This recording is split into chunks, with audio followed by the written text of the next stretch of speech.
Merhabalar kıymetli izleyicilerim ve takipçilerim. Binnur'un Mutfağı kanalıma ve mutfağıma hoş geldiniz. Bugün sizlere Amasya yöresine ait haşhaşlı çörek, diğer adıyla sacüstü tarifi paylaşıyor olacağım. Tarifime başlamadan önce kimin nereden izlediğini bana yorumlardan yazarsanız değerli takipçilerimin nereden izlediğini öğrenmiş olurum.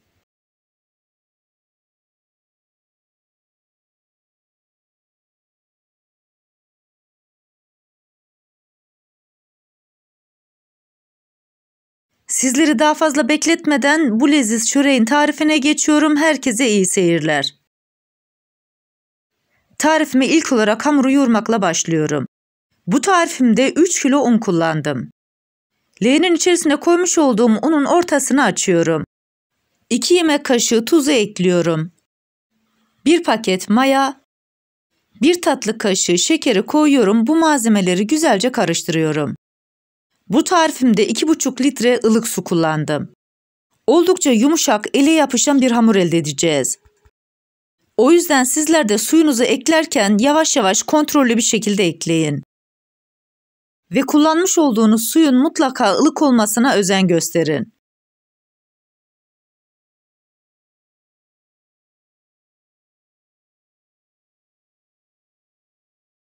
Unun içerisine yavaş yavaş kontrollü bir şekilde suyu ekleyerek yoğuruyorum.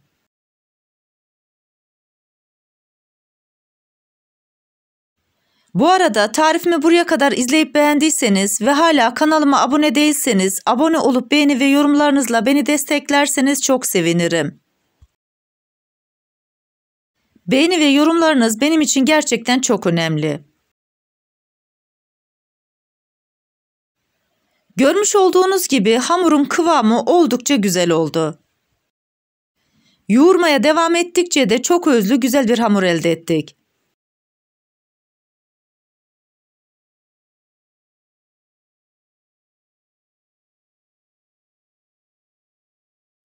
Güzelce yoğurmuş olduğum hamuru elimle şöyle bir toparlıyorum. Kapağını kapattıktan sonra üzerine bezi örtüyorum. Oda sıcaklığında 1 saat boyunca dinlendiriyorum. Bu arada biz de içerisine kullanacağımız malzemeleri hazırlıyoruz. Bu tarifimde 3 su bardağı haşhaş kullandım. Kasenin içerisine koymuş olduğum haşhaşın içerisine 2 su bardağı cevizi ekliyorum. Bu tarifimde 3 su bardağı sıvı yağ kullandım.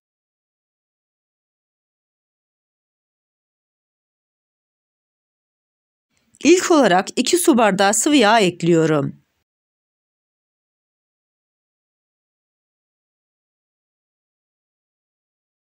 Biraz karıştırdıktan sonra 3. su bardağı sıvı yağını da ekliyorum. Tarifimde kullanmış olduğum su bardağı ölçüsü 250 ml. Macun kıvamına gelinceye kadar karıştırıyorum. Haşhaşlı karışımımızı kenara alıyoruz. 1 saatin sonunda hamurumuzun üzerine açıyoruz.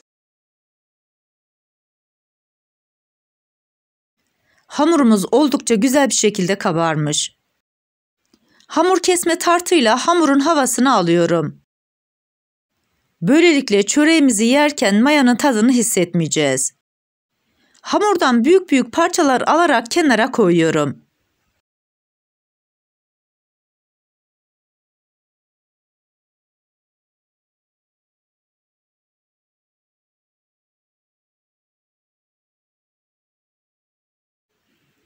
Parçalamış olduğum hamurları beze haline getiriyorum. Bu arada tarifimde kullanmış olduğum bütün malzemeleri videomun altındaki açıklama kısmında ölçüleriyle birlikte paylaşıyor olacağım. İsterseniz oradan da bakıp faydalanabilirsiniz.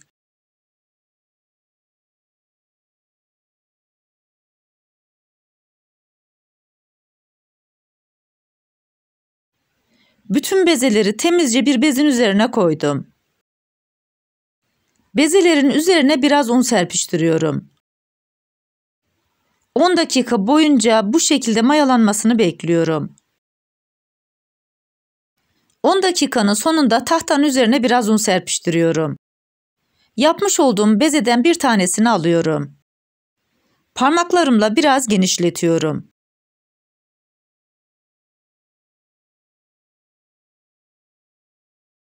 Daha sonra merdane yardımıyla açıyorum.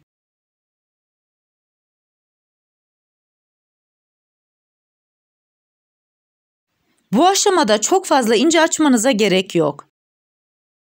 İsterseniz merdane kullanmadan parmaklarınızla da açabilirsiniz. Yeterince açmış olduğum hamurun üzerine haşhaştan birkaç kaşık koyuyorum. Daha sonra haşhaşın her tarafa gelmesini sağlıyorum. Hamurun ucunu ortaya doğru katlıyorum. Katladığım bölüme de biraz haşhaştan sürüyorum. Karşısındaki bölümü de diğerinin üzerine doğru katlıyorum. Yani kısacası açmış olduğumuz hamurun aralarına haşhaş sürerek hamurumuzu zarf haline getiriyoruz. Ve bir kenara koyuyoruz. Bütün bezelerimizi zarf haline getirdikten sonra artık açma işlemine başlıyoruz. Tahtanın üzerine biraz sıvı yağ koyuyorum. Zarf haline getirmiş olduğum hamuru alıyorum, tahtanın üzerinde biraz elimle açıyorum. Daha güzel kızarması için biraz da sıvı yağ gezdiriyorum. Daha sonra merdane yardımıyla 1 santim kalınlığına gelinceye kadar açıyorum. Hazırlamış olduğumuz çörekleri pişirmek için sacımızın da altını odun ateşiyle yaktık. Sacın üzerini biraz yağlıyorum. Bu işlemi küçük bir tülbent yardımıyla yapıyorum. Açmış olduğum çöreği sıcak sacın üzerine koyuyorum. 1-2 dakikanın sonunda hemen çeviriyorum.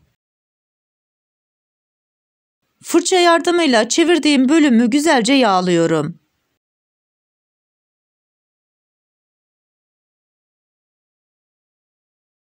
Bir iki dakika böyle piştikten sonra tersini çeviriyorum.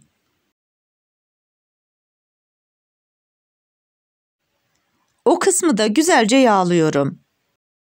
Bu aşamada bir tarafı güzelce pişsin, daha sonra diğer tarafını çevireyim diye düşünmeyin. Sık sık çevirerek pişirdiğimiz sac üstülerimiz çok güzel olacak ve tel tel ayrılacak. Bu arada tarifimi buraya kadar izleyip beğendiyseniz sosyal medya hesaplarınızdan arkadaşlarınızla paylaşarak bana destek olursanız çok sevinirim.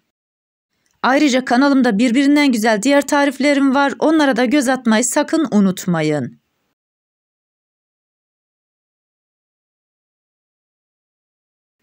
Sac üstümüz oldukça güzel bir şekilde pişti.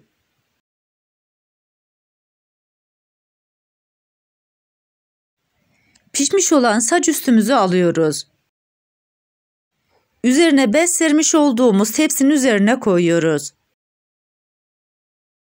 Hala çok sıcakken fırça yardımıyla üzerine tereyağı sürüyoruz.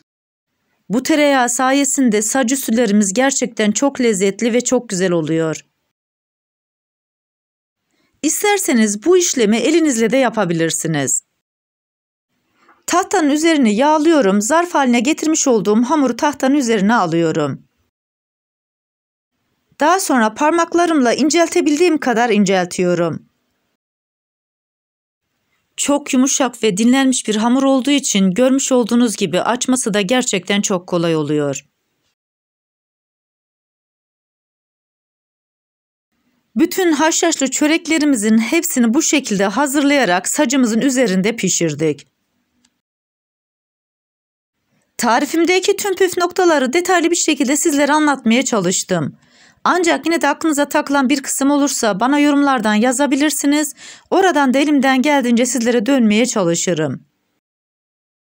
Tel tel ayrılan harika sac üstü tarifimi yapıp deneyecek olan herkese şimdiden afiyet olsun.